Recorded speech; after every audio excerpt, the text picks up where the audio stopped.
ನಮಸ್ಕಾರ. ಇವತ್ತಿನ ಈ ವಿಶೇಷ ಚರ್ಚೆಗೆ ಸ್ವಾಗತ. ನಾವೆಲ್ಲರೂ ರೈಲಿನಲ್ಲಿ ಪ್ರಯಾಣ ಮಾಡಿದ್ದೀವಿ ಅಲ್ವಾ?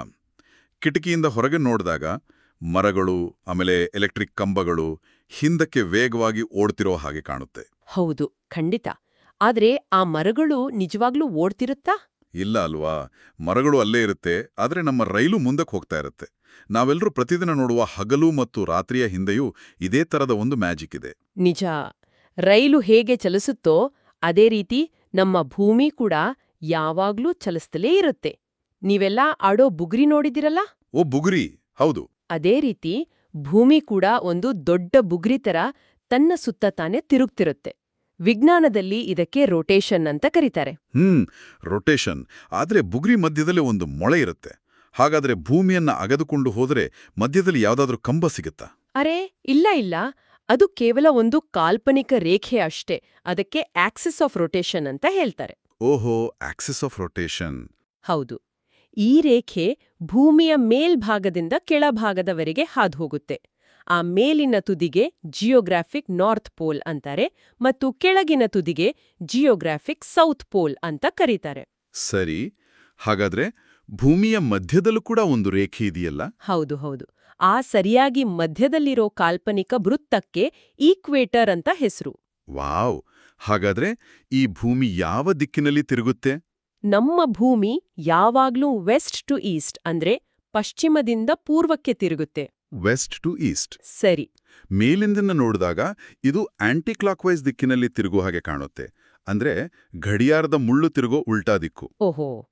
ಹಾಗಾದ್ರೆ ಒಂದು ಪೂರ್ತಿ ರೊಟೇಷನ್ ಮುಗಿಸೋಕೆ ಎಷ್ಟು ಸಮಯ ಬೇಕು? ಸರಿಯಾಗಿ 24 ಗಂಟೆಗಳು. ಅಂದ್ರೆ ಒಂದು ದಿನ. ಹೌದು. ಭೂಮಿ ಒಂದು ಸ್ಫಿಯರ್ ಆಗಿರೋದ್ರಿಂದ ಸೂರ್ಯನ ಬೆಳಕು ಒಮ್ಮೆಗೆ ಕೇವಲ ಅರ್ಧ ಭಾಗದ ಮೇಲೆ ಮಾತ್ರ ಬೀಳುತ್ತೆ. ಅರ್ಥ ಆಯ್ತು. ಇದನ್ನ ಅರ್ಥ ಮಾಡ್ಕೊಳ್ಳೋಕೆ ಒಂದು ಸುಲಭ ಉಪಾಯ ಇದೆ. ಒಂದು ಕತ್ಲ ಕೋಣೆಯಲ್ಲಿ ಒಂದು ಚೆಂಡಿನ ಮೇಲೆ ಟಾರ್ಚ್ ಬೆಳಕು ಬಿಟ್ರೆ ಏನಾಗುತ್ತೆ? ಬೆಳಕು ಬಿದ್ದ ಕಡೆ ಮಾತ್ರ ಬೆಳಗುತ್ತೆ ಅಲ್ವಾ? ಖಂಡಿತ. ಅದೇ ರೀತಿ ಸೂರ್ಯನ ಬೆಳಕು ಬೀಳುವ ಕಡೆ ಡೇ ಇರುತ್ತೆ ಮತ್ತು ಹಿಂದಿನ ಕತ್ತಲ ಭಾಗದಲ್ಲಿ ನೈಟ್ ಇರುತ್ತೆ. ಹೌದು. ಭೂಮಿ ತಿರುಗಿದ ಹಾಗೆ ಕತ್ತಲಲ್ಲಿರುವ ಭಾಗ ಬೆಳಕಿಗೆ ಬರುತ್ತೆ. ಇದೇ ನಿರಂತರವಾಗಿ ನಡೆಯುವ ಡೇ ಮತ್ತು ನೈಟ್ ಸೈಕಲ್.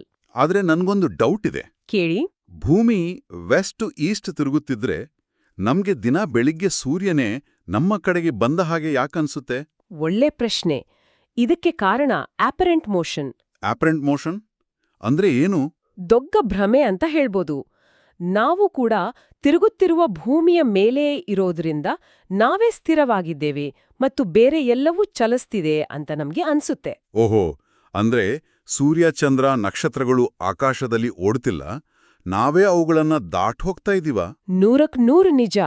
ಅದಕ್ಕೇನೆ ಸನ್ರೈಸ್ ಯಾವಾಗ್ಲೂ ಪೂರ್ವದಲ್ಲಿ ಆಗತ್ತೆ ಮತ್ತು ಸನ್ಸೆಟ್ ಪಶ್ಚಿಮದಲ್ಲಿ ಆಗತ್ತೆ. ಇದು ನಮ್ಮ ಊರಿನ ಜಾತ್ರೆಯಲ್ಲಿ ರಂಗರಾಟೆ ಆಡದಾಗಿದೆ. ಹೌದು. ನಾವು ರಂಗರಾಟೆಯಲ್ಲಿ ಕೂತು ಎಡಕ್ಕೆ ತಿರುಗುದ್ರೆ ಹೊರಗಿರುವ ಜನ ಎಲ್ಲ ಬಲಕ್ಕೆ ಓಡ್ತಿರುವ ಹಾಗೆ ಕಾಣುತ್ತೆ.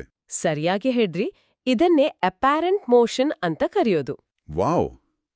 ಹಾಗಾದ್ರೆ ರಾತ್ರಿ ಹೊತ್ತು ಆಕಾಶದಲ್ಲಿ ನಕ್ಷತ್ರಗಳು ಚಲಿಸ್ತಿಲ್ಲ, ನಾವೇ ಅವುಗಳನ್ನ ದಾಟಿ ಹೋಗ್ತಿದೀವಿ ಅನ್ನೋದು ನಿಜಕ್ಕೂ ಅದ್ಭುತ.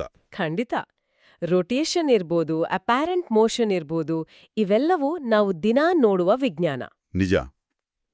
ಹಗಲು ಮತ್ತು ರಾತ್ರಿಯ ಈ ಅದ್ಭುತ ರಹಸ್ಯದ ಬಗ್ಗಿನ ನಮ್ಮ ಈ ಚರ್ಚೆ ತುಂಬಾ ಮಜಾವಾಗಿತ್ತು. ಹೌದು. ಕೊನೆಯದಾಗಿ ಒಂದು ಸಣ್ಣ ಆಲೋಚನೆ. ಮುಂದಿನ ಬಾರಿ ಒಂದು ಸುಂದರವಾದ ಸನ್ಸೆಟ್ ನೋಡುವಾಗ ಒಮ್ಮೆ ಯೋಚನೆ ಮಾಡಿ, ನಿಜವಾಗಿಯೂ ಸೂರ್ಯ ಕೆಳಗೆ ಹೋಗ್ತಿದ್ದಾನಾ ಅಥವಾ ನಾವು ನಿಂತಿರುವ ಈ ಭೂಮಿಯ ಕತ್ತಲಿನ ಕಡೆಗೆ ವಾಲುತ್ತಿದೆಯಾ? ವಾವ್! ಈ ಅದ್ಭುತ ಪ್ರಕೃತಿಯ ಬಗ್ಗೆ ಕುತೂಹಲ ಹೀಗೇ ಇರ್ಲಿ. ನಮಸ್ಕಾರ.